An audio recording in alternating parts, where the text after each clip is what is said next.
Hello everyone, and welcome to the Fictional Vortex. So we are back with an interesting movie on what if Naruto had the power of demon and angel of fire. But before we start, I just want to remind you to please subscribe to my channel and hit the like button if you enjoy my content. Let's start the story. She coughed out blood, splattering the ground. Harsh pants rasped her lungs horribly, as though shards were in her throat, scraping it. Raw. Coo coo coo. The battered demons laughed, grinning despite their approaching deaths. The dog demon gave them a glimpse from the corner of her eye. The blue finally returning to its proper state. The abominations before her did not pose a threat, at least no more. Her blood-coated fangs made sure of that. Perhaps tea was the reason why her throat felt so raw. Why the laughs? Or are you so happy that you're dead? She asked, not really wanting to know the answer. Her voice came out raspy and a bit wheezy, hurting to speak. But her composure did not show her suffering. No, rather, it was rather cold, looking down at the two fallen demons. We got quite a blow in. That's sufficient to give up our lives, you lowly dog of the church. Splat. Watch what you fucking say. Piece of shit, she hissed through clenched teeth, dragging the tip of her scythe through the demon's skull. Still, the abhorred laughter lingered, etching into her subconscious for later torment. A cough rose from her chest, making her sputter wildly before settling at last. More blood coated her fingers, evidence of inner bleeding and perhaps serious injuries. But not fatal ones. No, she could never allow herself be killed by the likes of these mongrels. She would pull the trigger herself. Sighing, Blue no Kaji, fire dog of hell, moved away from the bodies, leaving them for the crows. Fire country, hell on earth. In a way, it was very fitting for her to call this land her own. Ever since Moni, the white wolf of space, entrust Ed each of the last 6 elementos parts of the world, they each kept it whole, protecting the land despite the constant war among the humans that lived here. After all, nothing mattered but their mistress's orders, and they all followed her faithfully. That's why Blue hadn't gone ahead and just blast this place back to infinity. The god above knew full well that there wasn't any chance of peace, yet. Soon. Humans were known for their pride and especially for their lust for power. They'll continue to fight until the last one killed himself. So the dog demon protected them, albeit silently from the shadows, making sure no creature from the very same shadows emerged and wreaked havoc on them. That was why she tolerated them. And often, that was why she sought their help in times like these. I really don't know what to say, lassie. The old woman shook her head. Everything you come visit us, you're more battered than the last. What are you, a ninja? That was meant as a joke, but the two both knew what it truly meant. Especially during these times of war. Blue smiled. Maybe, she said mysteriously. She winced when the woman applied yet another layer of salve to a large wound on her back before wrapping it with gauze. Usually, she would avoid the human villages, in case of any demons watching and believing she had any ties with the people. But sometimes there was occasions when she needed the expert dressing from an experienced healer. It was the only reason why she allowed herself near any humans. Being the fire element, she had only 2 ways of healing, by the normal, nature. All means are facing the sun and letting its rays reach her. But such a task absorbed a lot of chakra and spirit energy. Right now, unfortunately, she needed both. There was some ominous spirit energy around, some dangerously close to human villages. Not only had Blue promised Moni that she will protect her humans, she hated any demon on her territory. Once she felt the last dressing finished, Blue stood and began to redress. Thank you very much, Ba-chan, she said. I'll be going now, already, but I've only stopped the bleeding. The old woman protested. Stay a while, child, at least until you've fully rested and had a meal in your belly. Please, stay. The dog demon sighed, rubbing the back of her neck in a wistful manner. She knew this would happen, especially when dealing with a kind-hearted human as this healer. I can't really. I only came back to get fix. I can't intrude on your hospitality much longer, she tried to explain, a really hard feat while keeping the truth secret. Quote, you make yourself sound like a broken weapon, the old woman scolded. You're still a human being, child, despite what your leaders make you to be. Stay, at least for tonight. Blue meant to shake her Head when a loud growl impenetrate the air. The old woman gave a smirk as the dog demon blushed in embarrassment. There was no escape now. Don't worry, I had a feeling you were coming, so I've already started on your favorite dishes. She chuckled at the girl's frustrated expression. Don't worry, lass, it's only for tonight. Blue didn't give any sign of agreeing. But there was nothing she could do without compromising her mission. It was bad enough with the bijous running amok. The humans did not need to know what else stalked them, besides themselves. Especially with their new gifts. The Og demon simply could not comprehend just what possessed God to give these humans the power of manipulating chakra. Sure, the talent had been given to a minimal amount of humans, but surely he has foreseen the damage such gifts has brought. She could also understood his need and desire to give his beloved children another means to fight back than to be hopelessly destroyed once again. But couldn't he see that even with this new power, they are only dying quicker? That they are more of a target to their own impurities than ever? No, she thought bitterly. He didn't. No one knew exactly what went through the Creator's mind. Not even those closest to him. Blue ate with the old healer and her husband, humoring them with false stories of her exploits and travel. Like always, she did not say exactly what her occupation was. Nor did she make any compromising remarks. And it was fine with them, enjoying the company of their young visitor, who brought with her nostalgic memories of when their own children were alive. My Ella, the old woman would say, would be around your age, were she still with us. To which Blue would smile empathetically. Though she appeared young as a human, the fire element was older than the world and had already her own experiences of being a mother. And has already lost a child. Overall, this short visit, this moment of unnecessary peace, made her long to be with her brethren once more. She wanted to be in a pack again, not off of her own protecting humans. This is necessary, Blue-chan. She waited until the old couple had fallen asleep, their breathing even in their signature at ease in their beds. She wrote them a note of thanks and left a sack of Rio on the table.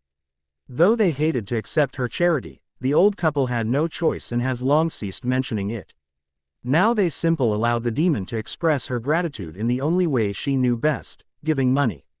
Blue quietly stalked through the sleeping village, the scuffs of her shoes barely making a sound against the gravel ground. At the border, she broke into a run, her form shifting to reveal a four-legged creature. Its blue fur shone black in the night, its blue eyes shining like fire in the dark. 14 tails, their ends shaped like feathers of wings, lingered behind, shifting through the air as the dog ran by the woods. At a break in the trees, the dog demon gave a howl of tribute to the moon. Before beginning the hunt, "Come out, you little bastard," she growled menacingly. The demon cackled. "I was beginning to think you didn't care for my presence on your land, Kaji-sama," the beast mocked. Blue snapped her jaws in a laugh. "You were so weak you didn't deserve my immediate attention. In fact, you are not even worth my time." Insulted, the demon burst forth from its hidden area. A bit of hell and follower of the sin of greed. The body was warped and mangled, as though someone had taken a hold of it and simply twisted. Flesh hung from the gnawed bones that were its wings. And wicked teeth slashed into blue fur, ripping the skin open and inflicting yet another wound on the fire demon. Pathetic. Blue snapped her jaws on the curve of its mangy neck, closing slowly through the molted flesh. Black, rotten blood spurted from the flesh, but the demon refused to drink, letting it simply flow from her mouth and fall into the depths of the night below. The area struggled, snapping its beak and digging its teeth further within the dark foo, fighting pain with pain. Its skeletal wings flapped in the dog's face, the smell of rotten flesh only furthering her grip of its neck.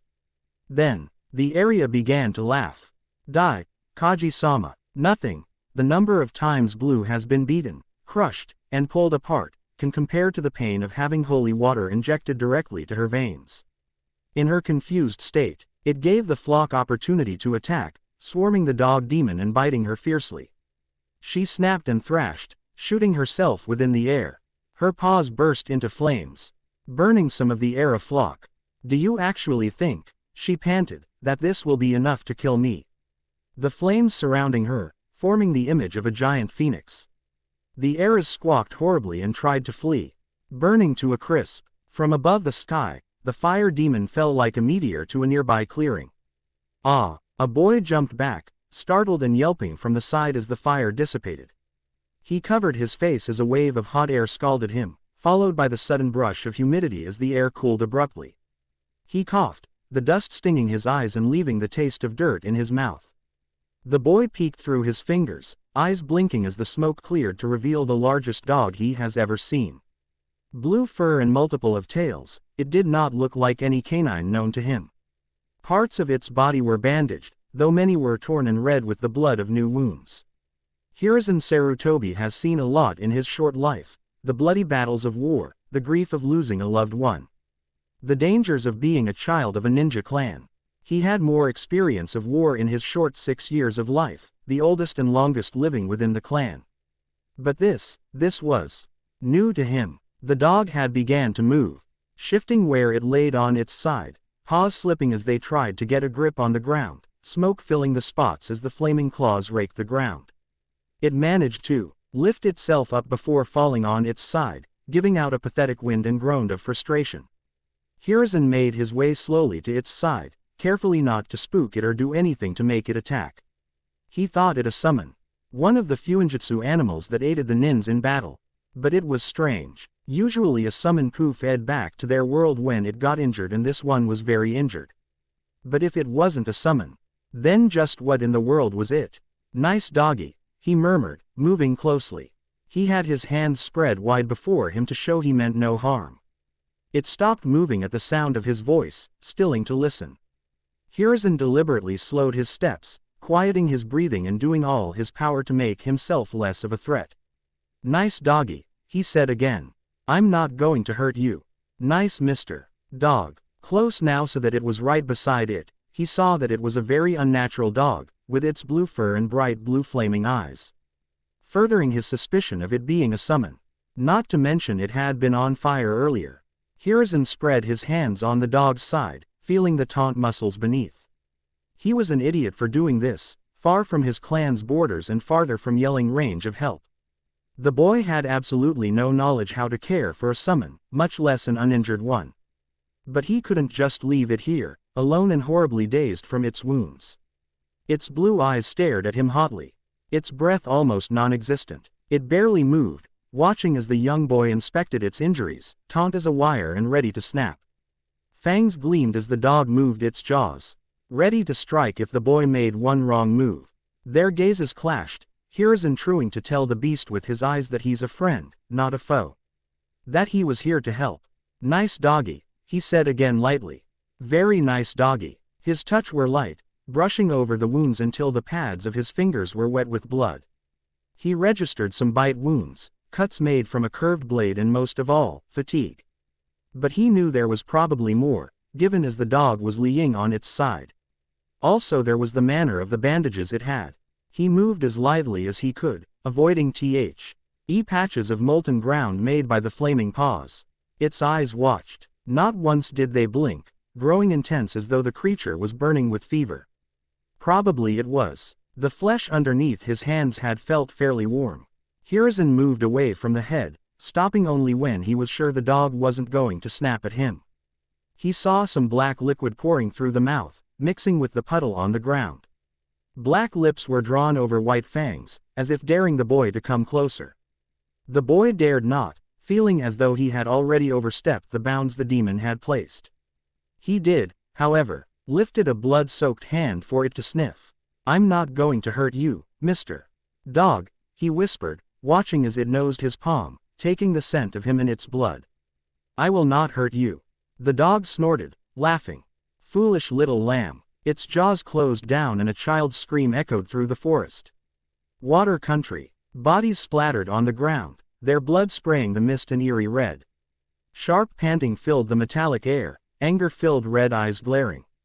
The flaming chakra dissipated until it was nothing but smoke. Losing your temper again. Now that's rare. The demon gritted her teeth as she touched the tattoo on her collarbone where the voice spoke from. She dug her claws in her flesh, digging the pattern out. Kojomaru, I'm terminating our contract for a while, she said, watching as a sword appeared straight from her neck. I need you to go to Fire Country and check this out. The sword scoffed. Go find if the rumors are true, you mean. Go find Blue, she corrected, her fingers tightening on the hilt as she glared at the bodies of the laughing demons, the ones who laughed about her cousin's so-called demise. If you can't find her, come back. But only aft. You've searched the entirety of her country. I would go myself, but I can't go against Moni's wishes. Humph. The sword quivered in thought. Fine then, but it's gonna cost you. I'm aware, the demon mused, letting go of the sword. It floated in the air for the moment, before swooping off through the mist and out of sight. Turning, the cold flame, also known as the water of hate, Hain, looked towards the moon that overlooked this bloody land and howled. Wide, dark eyes stared into hazy ice-blue ones. The dog had bit down on his outstretched arm, inflicting a scream from the boy, though it was more from surprise than actual pain. He stilled, feeling the hot breath and hotter saliva encasing his small limb. The dog looked as though contemplating whether or not to snap her jaw's entirety. Then it gave a gurgle and thrust its head away, turning to the side to vomit a sickly-looking liquid onto the grass. Hiruzen stood by watching, holding onto his bleeding arm. It didn't hurt as much, only stung as the fangs had only grazed him. He watched as the dog gave a low moan and toppled over again, shuddering violently. Run, child, it told him wearily. I am but so generous for a short while. You will lose more than your arm. Then it shut its eyes and seemingly fainted. The boy stayed, waiting to see if the dog would say more. But sleep had caught it in its grasp. No longer did it more and thrashed other to breathe. He wasn't sure what to do. He did not have any experience in caring for the wounded, being his fellow shinobi or animals. He wasn't a medic, but he couldn't just leave things be. Couldn't allow this poor creature suffer any longer. Hiruzen turned and ran back to his clansmen. When the boy returned, it had started to rain. The dog continued to lay where it fell. Only now smoke began to rise from its body. Each droplet caused a sizzle on the beast's fur, making it whine in pain. Hiruzen threw his bag on the ground and ran towards it. First, he tried to cover the dog with leaves and branches. But it only got worse. Now, he tried to move it away, towards the covering of the trees. The dog was heavy, probably heavier now that it was completely drenched. He got under its chest, head lopping over his shoulder and right leg over the other shoulder, or tried to. He gritted his teeth and puffed through his mouth, blowing the invading water out. Hiruzen dragged the dog halfway across the clearing, stopping to catch his breath and to readjust his grip. His foot slipped on a gnarled branch, the loss of momentum throwing both he and his companion face forward through the dirt. He sat up, spitting out dirt and wiping the muck from his face. He looked around where the dog fell and winced. He had dropped it right in a puddle. "Aw man, I'm so sorry," Hiruzen told the whimpering canine, lifting it back on his shoulders and began to walk towards shelter. Hiruzen watched, then yelped as something slithered around his waist, picking him off the ground and carrying him through the air. He saw the appendage as one of the dog's many tails, eyeing them all. The canine collapsed at the base of a large oak tree, its tail dragging the boy to its side. "You were simply too much trouble, kid," it muttered before falling unconscious again. For a moment, the boy just lay there, against the warm fur of the dog, protected from the wetness by the large wing-like tail. So far, this summon had threatened him, bit him, and now protected him from the rain, which obviously was a hindrance to it. This by far was the most strangest thing that has ever happened to him. The days passed as a blur for Blue. One moment she was in La La Land, the next she was staring in the curious dark eyes of the boy who founded her. The few times she vaguely remember being able to meet, she had bitten him. Some out of hazy surprise, others just for the fun of it. She was bored and seeing him yelping and jumping up like a turkey sure gave her its kicks. She also bit him whenever he tried to stick pills down her mouth or give her some nasty tasting liquid. The damage from the holy water was worse than she originally anticipated. Facing a direct assault, her innards were literally raw and twisted around.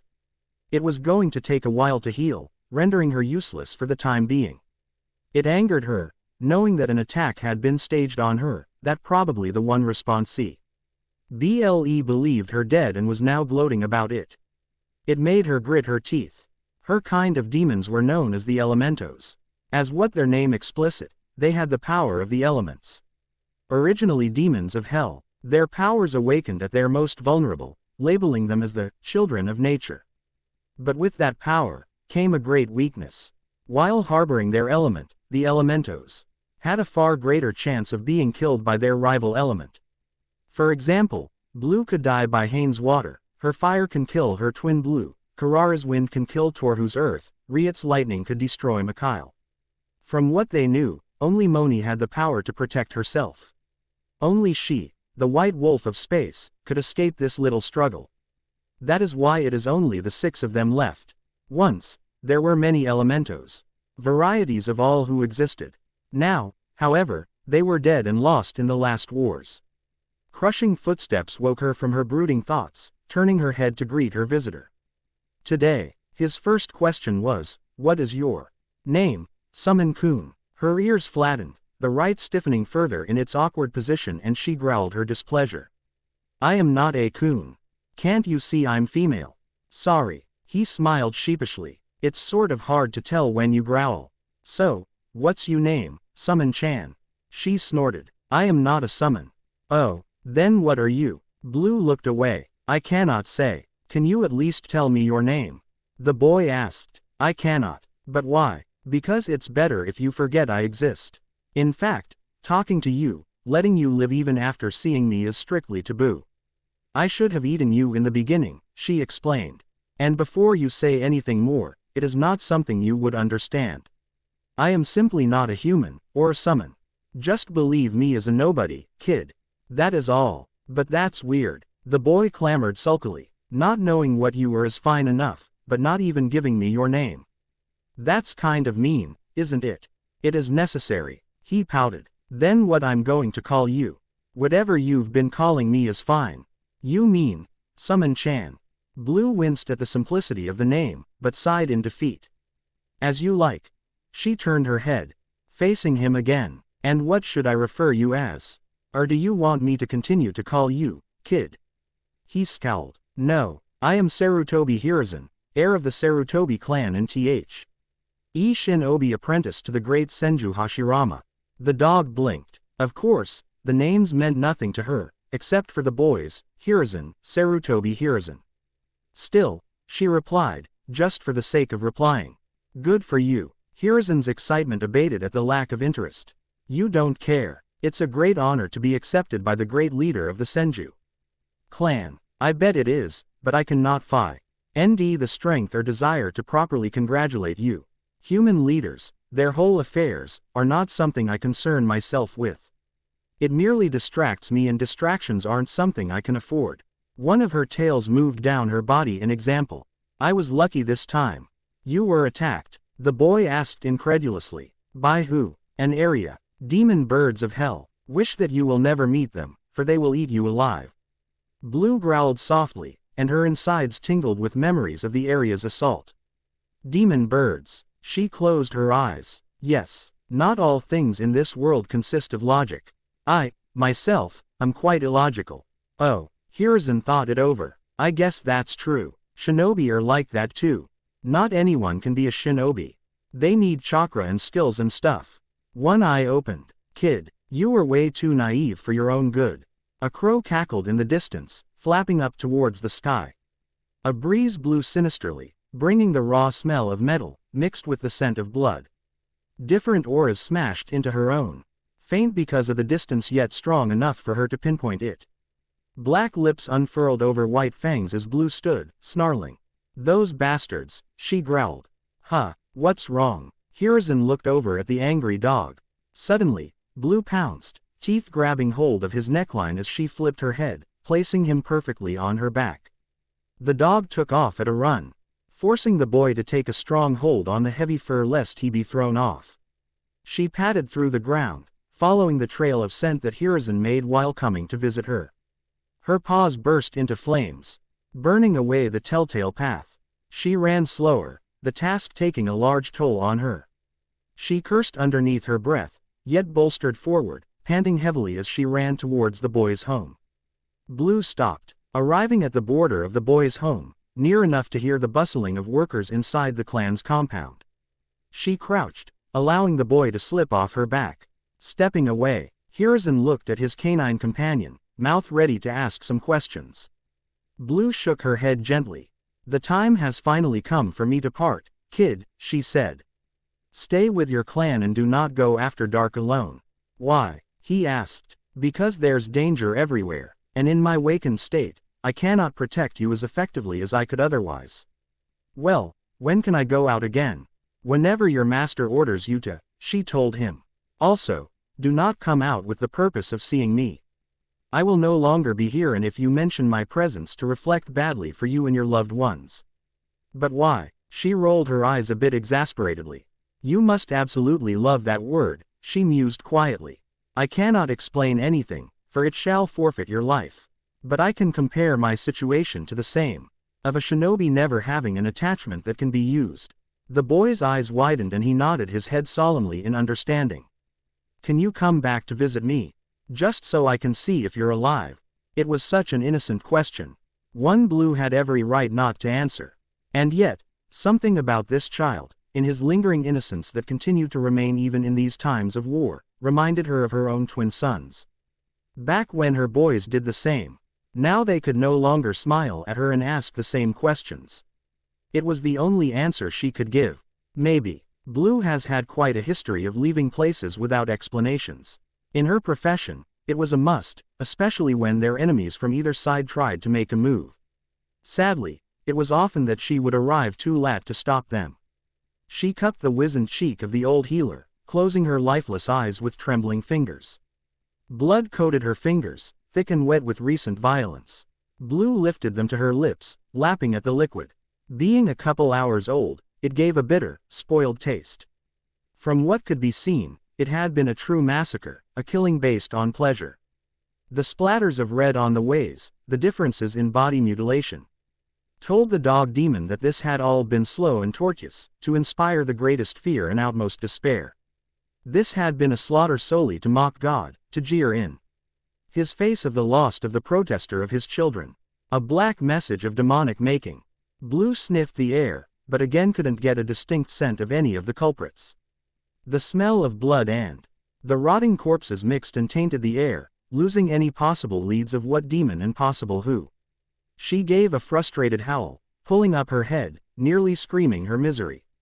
Have I suffered enough, or do you need to punish me more? She flashed her teeth at the sky in hostility before returning her gaze back to the bodies of the only humans she had ever come to care for in the longest time. The kid didn't count, she thought mildly, for he, unlike the old couple at her feet, had the means to fight back against this carnage. These villagers had become martyrs all for the sake of teaching her a lesson. Her hatred of God only seemed to fester further. Sighing, Blue gathered the old female in her arms, carrying her to the village's middle square, where, ironically, was spared from the blood and the killings. A pristine place of land, it would be there where she will dig the graves. She lined all the villagers and the pieces of their cut-off bodies in their own individual spots before beginning to dig.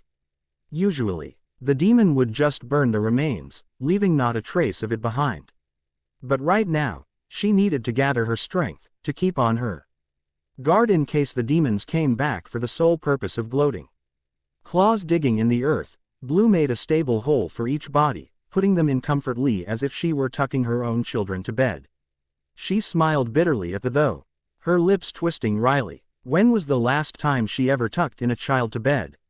Or read them a silly story, played games till she dropped down from exhaustion, giving them the perfect opportunity to climb on her back and pull on her ears. Much too long, she surmised. After the last war, she had returned to her homeland, only to find that her last reminding child had died. She had felt it, but didn't wanted to believe it, or probably had hoped that it was a cruel joke being played by her son. But no, she was the body, withered and skeletal in a godforsaken land, doomed to be alone forever before the grave was sealed within a black pearl. As to why, Blue simply did not know, for she left after confirming that the giant skeleton that had once been her little boy. She still had 2 grandsons alive, but refused to establish contact with them, knowing that if she ever did, she would be followed, either by heaven or hell. She already made that mistake once, at the cost of her mate and her first child. The guilt was still there, fresh as ever. Blue stopped at the next body. Now this was new. Though she didn't interact directly with the villagers besides the old couple, she knew them all. This man was a stranger, a passerby by the looks of his clothes. An unfortunate at the wrong place at the wrong time. Blue took off a scarf from the body, placing it to the side while she buried him. He and what looked to be his servants were the last in. She soon started to make the markers. A tree fell from the surrounding woods, cut expertly with chakra into fine picks. Ing with the elementos of earth had taught the fire demon some good conservation techniques regarding of wood. Out of one tree, Blue made 20 good-sized picks. Since there were twice that amount, she cut a couple of more trees and set to work in making the picks into individual crosses. The whole procedure burned her hands, handling the holy image rejecting the battered demon. She ignored the new wounds though, and tied each cross with rawhide strings, before planting them in the ground, marking each respective grave. Then she made each different and able to be identified, placing an object over each cross that told of who they were. For the healer, a string of medicinal herbs, her husband the farmer, a pickaxe. She did this to every village until she came to the stranger and his men. For his grave, she draped his sash over the wooden cross, wincing as the image once again stung her. For the servants, various articles of clothing from their persons. Finally, her body gave out and Blue collapsed, panting wearily. Dust piled around her head with each breath she took, blinking rapidly as the cloud stung her eyes. She growled, pathetic at her freaking weakness, and strained to stand. Doubling over yet refusing to fall over again. She shouldn't have bothered, not when she was thrown back down on her face, sharp weapons held threateningly at her throat, a heavy foot on her head and pushing her further into the dirt. "Move and we'll kill you," a quiet, deep voice warned. Blue smiled, terribly tempted to do so just to spite him. But she felt it coming and couldn't stop it, really. Did not feel like fighting with her body. "Get in line," she whispered and closed her eyes, fainting from exhaustion and injuries. Senju Hashirama was led down the grounded hallway hastily by his men. "This way, Senju-sama. We are keeping it in here," one of them informed him. He nodded to show that he listened. "And you were saying that this creature is believed to have killed the fire daimyo's eldest son and heir?" He asked for clarification. It was found at the scene with blood on its claws. The entire village where Tsukio-sama was believed to have been resting at has been annihilated. All of the villagers were found buried in individual graves. Buried, he repeated silently. How odd. No yokai has ever cared about its victims to bury them. "We've arrived, Senju-sama." The door was made of hard steel with a separate lever to open it, covered by a line of paper seals. Two elite shinobi, two of the best of his clan, the Senju, guarded either side of the door. They nodded respectfully to their young leader, one moving to turn the lever and take off the seals placed on the metal. Hashirama waited as the door creaked open before expressing his intentions. "I want to speak to it alone," he said. But Senju-sama, as expected, his loyal shinobi protested in alarm. "We are not certain of the full danger it represents. It has been idle since we've captured it, but that's not to say that the yokai might be planning retaliation. If it wanted to attack, the yokai would have done so by now," Hashirama reminded. "It's a grand insult to the yokai to be captured by human hands. They are crafted by nature and nary are a word they tell you the truth. That's why I must exert extra caution." He smiled. "Remember, I am the only one whom can contain it. Should the need arise, I will require a large amount of space to work my jutsu. All of you accompanying me will just occupy the necessary space. Therefore, I need to go inside alone." "Understood, sir. But we shall stay outside the door should you need backup." "That'll be fine." The door lifted open. Hashirama took a step forward, before issuing this last advice to his shinobi. "Don't allow the yokai to sense you. If it has a suspicion that you are protecting me, it will attack." He went inside, feeling more than hearing the others go into position and mask their chakra well. The prison was actually a small, natural, limestone cave that was located underneath a spring. It was both dark and damp, the lanterns that lighted the small space flickering weakly and dying from the droplets that came from the ceiling. Towards the middle, his destination was a sea of paper seals made from powerful priests. One was attached to every link of the chains that contained the prisoner. Heavy breathing can be heard, as the demon had been muzzled on his order. In case it was the type that bites. The lower part of its face was covered with a black cloth that also contained a seal taped to the middle, directly over its mouth. The cave was also the perfect prison. For its natural properties combined with the powerful seals heightened the binding spells placed on the yokai. Still, it helped to continue to be cautious. Harama took a dying lantern from the wall, reaching inside his shinobi wear for a flint. He struck a flame onto the wick, bringing a new and stronger flame as he walked towards the creature. Instantly, the room began to lighten as all the flames of the lanterns grew stronger, brighter, glowing blue with a hot core. The new light took Hashirama by surprise, as it allowed him to have a better view of what he was dealing with. The yokai took the form of a human girl, by the height and form of the body, in later teenage years. It retained a bit of its demonic features, by way of large dog ears, one folded awkwardly at a slant, and a single bushy tail trailing behind it. All of these features, ears, tail, and even its long wisps of hair, appeared blue in the lighting, almost black. Elaborate kimonos hung from her thin frame, torn and dirty of its adventures.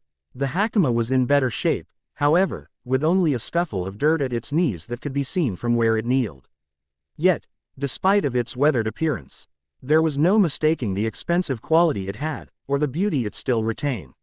No, it was because it was ruined that it was beautiful. If she had dropped them like some yokai did, she could have passed for any nobleman's daughter, though it would still have been suspicious in this times of war, especially if she was found alone. The yokai had stirred a little when he first came in, shifting her head in his direction. Now, she opened her eyes, revealing blue flames of iris, as she stared straight at him. She had sighed when he lighted the lantern, and Hashirama had no doubt she was responsible for the others. He could see that it was now relaxed, changed from the upright position it had first held to slumping in her chains, stirring the seals that contained her. "I believe this means you are an Inuyukai, with your element being fire," he somewhat asked in his observing. "Kaji Inuyokai no Naraku." The man nearly jumped in surprise at the quiet correction of her name. Most of the yokai he has encountered would not even bother to talk to him, to even tell him their name. Others would instantly speak out insults, cursing him to let him go or else throwing out threats while weak in their bonds. Hashirama steadied himself, regaining his stoic composure, and walked closer. His hands were ready at his sides, to form seals at any moment, and to use his wood ninjutsu to subdue the creature. The Inuyokai, however, did nothing. Despite its steady breathing, it hadn't even moved in its chains. It gave as much life as a corpse, having quieted when it corrected his mistake. It made him cautious to her intentions. "Inuyokai, why were you in the village of Hana?" Hashirama started the interrogation, prepared for the worst. If it didn't answer, he would have to force her to. The fire daimyo wanted results quickly and retribution for the death of his son. "Hana. Their village was called Hana, then. I'll remember it," she said quietly, almost sad. "The old woman and her husband were so kind. I came to warn them. But I did not arrive in time. The yokai had already finished the job and disappeared. I did not want the Tengu to feast on their corpse, so I buried them and their friends. I did not want them to suffer, so I laid them to rest. I only wanted them to be prosperous. That was all I wanted." Her explanation was simple, concise, and told the story. Blunt really, but with enough feeling to sound sincere. "Are you saying that you were not the one who killed Tsukio-sama and his attendants?" he asked. The demon looked at him with misty eyes that peeked through the straggles of dry and dirty hair.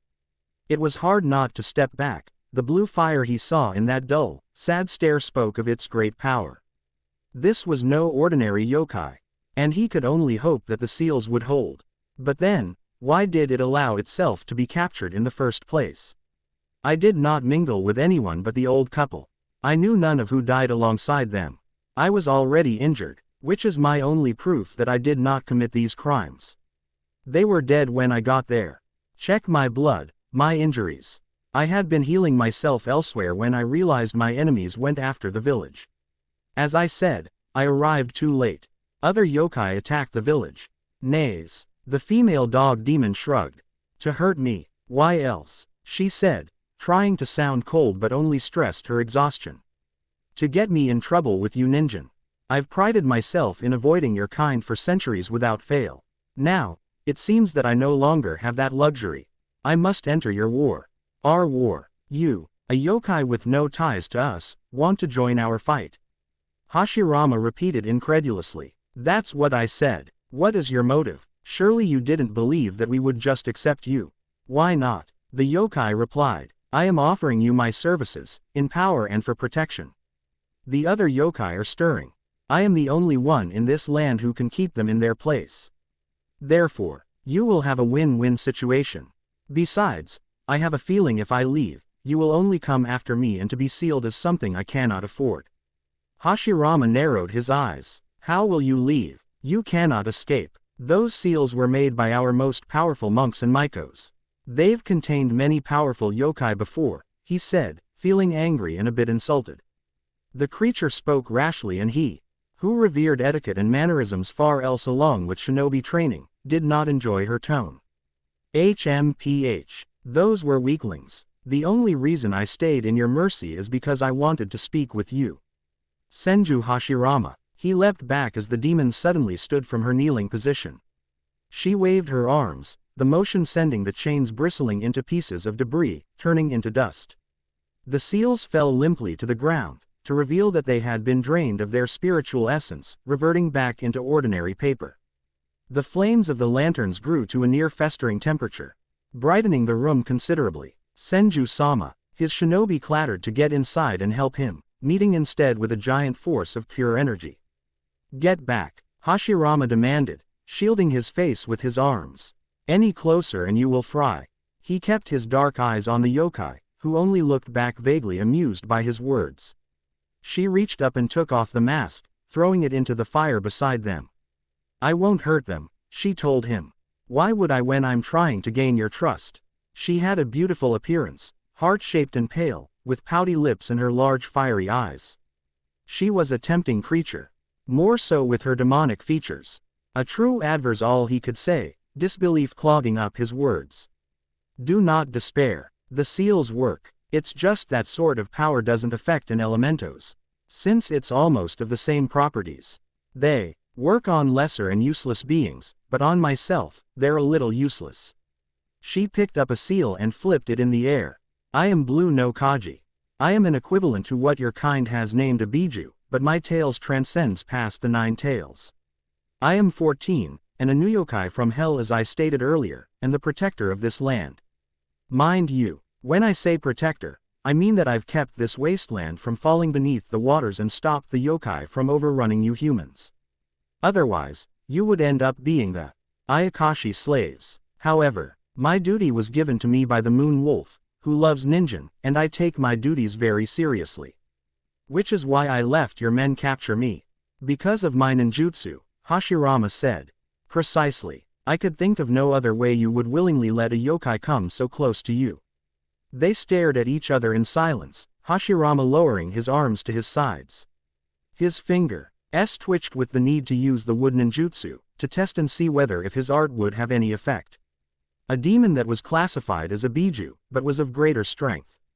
Surely thought that meant some of it should apply to her. Why? He asked. What is your motive to attach yourself to me?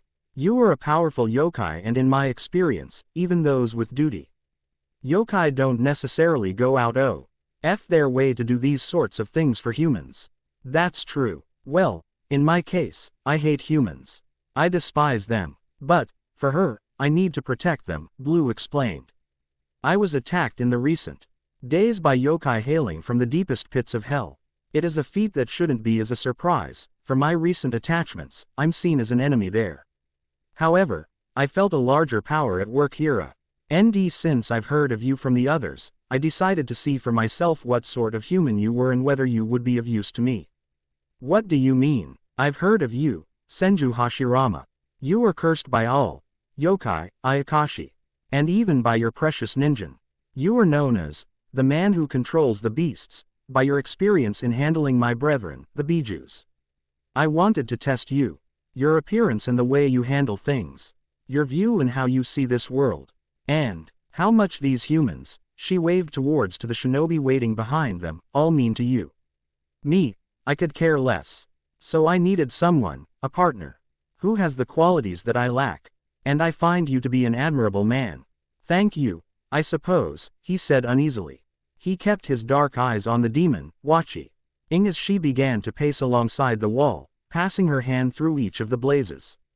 It wasn't a compliment. The other reason was because I find you a threat, she said. If I leave you be, you will stir controversy. Obviously, you are both a man of great power and high standing, of good rank and have a good relationship with the people you rule over. Your subordinates protect you out of love and admiration than duty. Admirable, but then I can imagine the despair you must feel at every sacrifice made in your place. You have the power to submit the bijus to your will, something even I can feel as I stand before you. Here, she stopped, and blinked, before beginning to rub at her temples. I've said too much, she grumbled, and it is not easy for me to think clearly amidst all this water. You've picked a good place to stick a kaji like me in. She sat in the tail she had began to divide, becoming numerous that trailed behind her. Hashirama could hear his men shift uneasily behind him. He lifted a hand to quiet and calm them, while keeping his attention on the elementos before him. That's better, Blue sighed. I've calmed down. I'm just not good around water. She lifted her head and stared at him. I stayed to meet you in as courtesy even, to clear my name of this misunderstanding. I may hate humans, but I can't bear to hurt the Moon Wolf because of it. So for me to go around killing people is utter nonsense. The land of fire is my territory. It is my duty to protect it and its weakest inhabitants, the humans. But I failed this time. My enslavement is my punishment, a reminder never to fail again. I don't want to see her cry, neither do I want to lose any more kind humans. Also, I wanted to meet you, Senju Hashirama. What are you going to do now that you have? Are you truly going to enslave yourself for the sake of humans? Hashirama looked at her intently, as Blue grew quiet and lowered her gaze. He had seen how some demons acted. This could all be a ruse, something to lower his guard. And yet, he heard the truth in her words, the sadness she wasn't even trying to hide. She didn't care that she cared, but she probably did find it as a nuisance. It's simple. To bind myself to you, she said, and looked up. I'm going to make you mine. The Kamui Kojomaru was lost. That fact stirred his blood and gave his spiritual body a red flush. Lost? How in the world could he get lost? He had been following Blue's spiritual essence for a while now until it just vanished. That usually meant two things. The stupid dog was dead or she had been caged in a water prison. The opposite elements disturbing her energy and made it hard to track. Kojomaru wanted to place his bet on the first one. After all, Blue was the most suicidal of the six and just go back home. But then Hane will have a fit and try to come over to investigate and see if her best friend and cousin really did die. The water wolf could do that, however. Doing so will break the seal P. Laced on the earth, and that won't be a good thing. Damn angels. Always have to make things so damn difficult. Arg, Kojomaru growled. Leave it to the dog to cause damn trouble. Reverting back to his solid form, the form of an old Japanese katana, the Kamui continued his trek. Whom he found a while later was not Blue, but someone just as good. Picking up speed, he rammed smack into the human form of the Kyubi no Kitsune. The Nine Tails. The fox cursed and grabbed the sheathed blade of the sword. Growling, he demanded, sneak attack from Hane. What the fuck did I do this time? Nothing. I needed to get your attention. Kojomaru rematerialized in his spiritual body, looking like an adolescent boy dressed in fashionable old clothes that flowed from his thin frame alongside his long, green and yellow hair. 4 large feathers, the tips dripped in a red color like blood, sprouted from his scalp, waving in the air with the ribbons that held his hair up. Kyubi glared. A simple, hey you, would have done the damn job. He grumbled. Couldn't take the chance of you attacking me, not when I need to ask you something very important. You hit me in the head and now ask for favors. He asked incredulously. Shut up. You have a think head anyways, Kojomaru snapped. And now you are insulting me. Damn, you are Hane's sword. The fox shook his head. Fine. What do you want? The Kamui took a moment to assess the fox. He looked as though he had been in a tumble. His usually fancy yukata and hakama were wrinkled, his long red hair tousled and wild. There was several leaves in the fur of one of his fox ears. He gave him a pensive stare. Someone had a fun night, he muttered. No wonder you're grumpy and unprepared. Otherwise, you would have been able to stop me before impact. Kyuubi smiled lecherously. Well, she did keep me up the whole night. Don't give me that look, Kojomaru.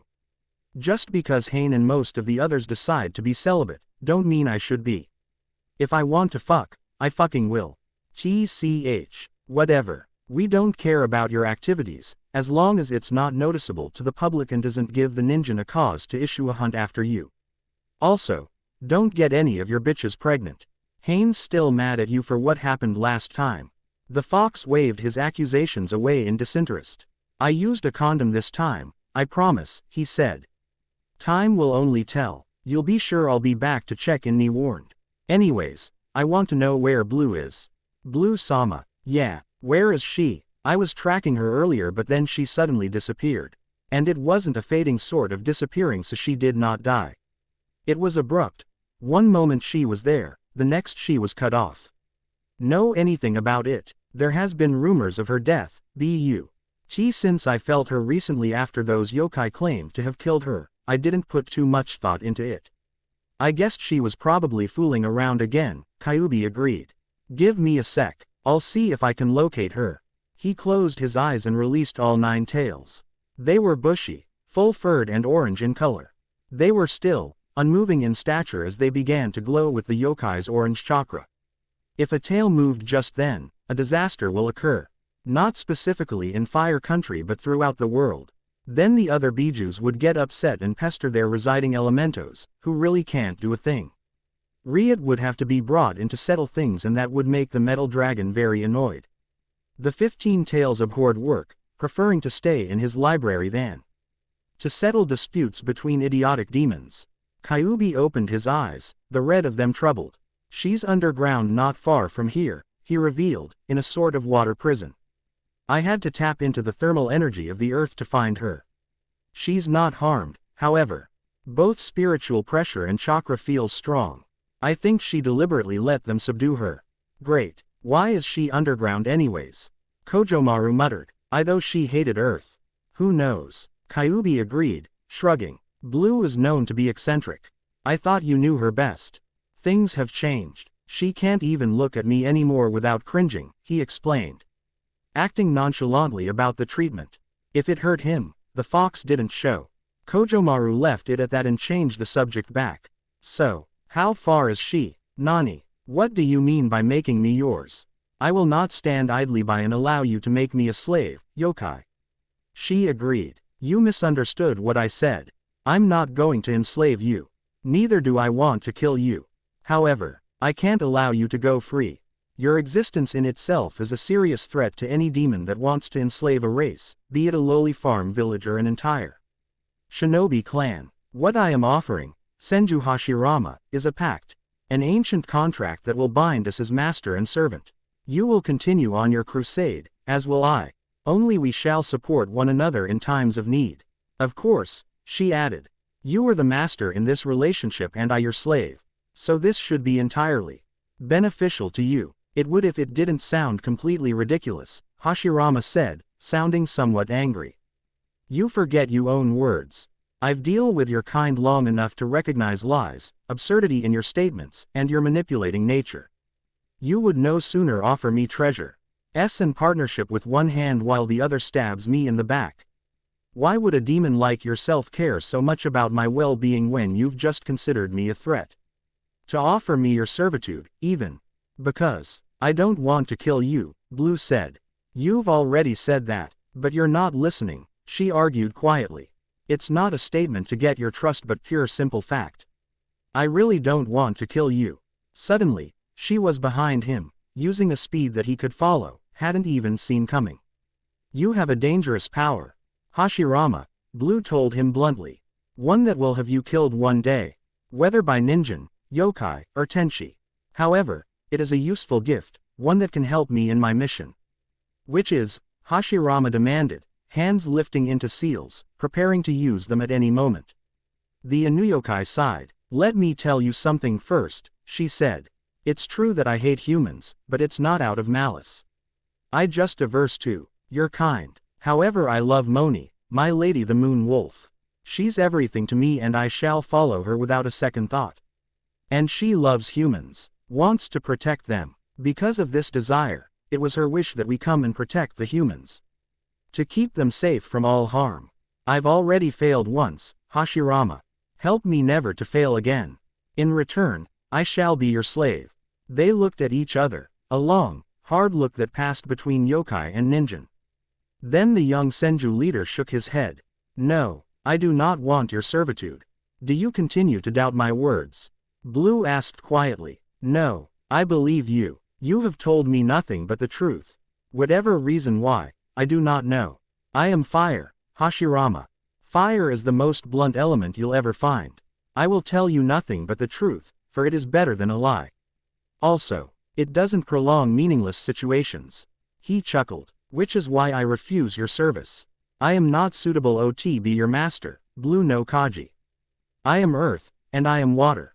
We do not mix, and really, you should be petitioning to my enemy the Uchiha. Again, Blue interrupted him, shaking her head. I know about them and I see your point, she agreed. But I still choose you. You will not betray me. That's simple reason enough. But you are yokai, Hashirama insisted.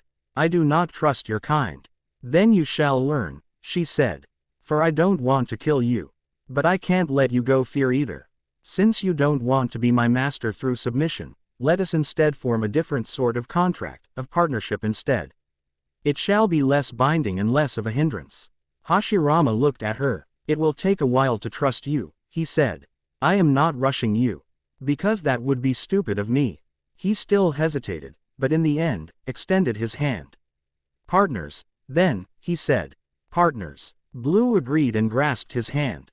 The elements accepted their contract and she felt remarkably lighter. Now, she will get her revenge. The end. I hope you enjoyed this episode. Remember to subscribe and like this video. See you in the next video.